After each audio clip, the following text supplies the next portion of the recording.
যখন তুমি নিজের রক্তের মানুষের দ্বারা কষ্ট পাবে, তখন তুমি একবার নবী ইউসুফ আলাইহিস সালামের কথা মনে করো।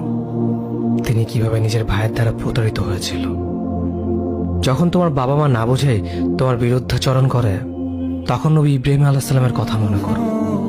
তার বাবা তাকে আগুনে নিক্ষেপ করায় ভূমিকা রেখেছিল। যখন তুমি সমস্যা থেকে পরিত্রাণের জন্য কোনো পথ পাবে না, তখন ইউনুস আলাইহিস সালামের কথা ভেবো। তিনি কতটা সময় তিমি মাছের পেটে আটকা পড়েছিল।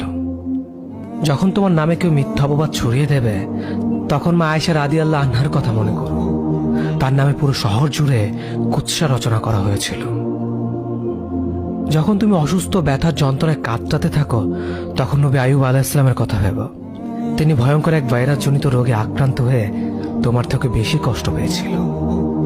যখন তুমি দিনের কোনো বিধান নীতিতে যুক্তি খুঁজে পাও না, তখন নবী নূহ আলাইহিস সালামের কথা ভেবো।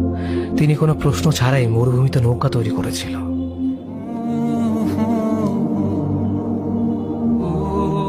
যখন তুমি আত্মীয়স্বজন, পরিবার, বন্ধু বান্ধবের কাছে হাসির পাত্রে পরিণত হও, তখন তুমি শেষ নবী হযরত মুহাম্মদ সাল্লাল্লাহু আলাইহি ওয়াসাল্লামের কথা ভেবো।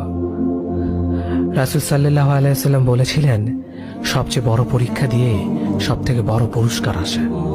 যখন আল্লাহ কাউকে ভালোবাসেন, তখন তাকে পরীক্ষা করেন, এবং যে এই পরীক্ষাগুলো মেনে নেয়, সে আল্লাহর সন্তুষ্টি অর্জন করে।